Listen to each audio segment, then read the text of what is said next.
It's an alternate scandal universe in new 100th episode promo. Plus, did Huck survive?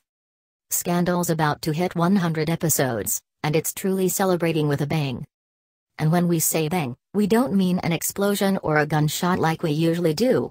We mean they're celebrating with an alternate universe in which Olivia, Kerry Washington, never helped rig the election, meaning she and Fitz, Tony Goldwyn, get to bang in peace, presumably. According to this promo that aired after tonight's episode, it also means Olivia's getting married, and Quinn's, Katie Lowe's, getting a tiara. We're not sure why Quinn's getting a tiara, but life as a princess sure does sound better than most of the things she's done or been through over the years. In fact, we can't imagine life's not a little bit better for everybody in this parallel what-if universe, especially after tonight's episode, which found Hope on the hunt for the missing Huck, Guillermo Diaz.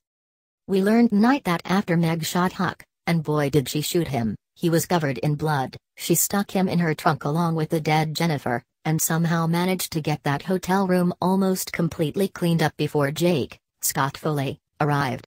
Quinn and Charlie used black lights to discover that the room had, in fact, been covered in blood at one point, and that sent Olivia into a panic. Huck was, at least, still alive in that trunk somehow.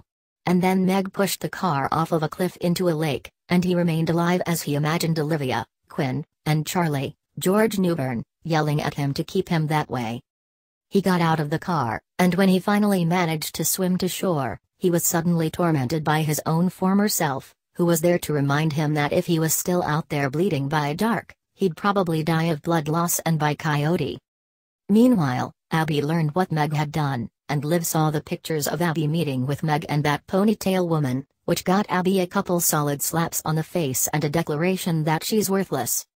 But she made Abby stay, so that whatever happened to Huck, she'd be right there to receive whatever punishment she deserved. I won't even call her off, Liv hissed about Quinn's inevitable reaction to finding out what Abby did. And at the same time, we got to watch what Quinn was doing to Meg, who had been trying to disguise herself with blonde hair.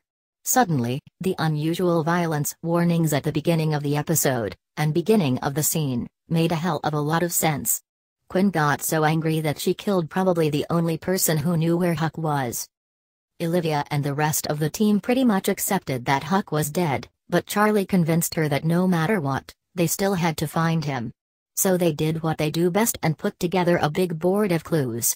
In the end, all they needed was to remember that Jennifer was probably wherever Huck was, and Jennifer had a phone with a signal they could triangulate. And so they found him, and he wasn't doing well.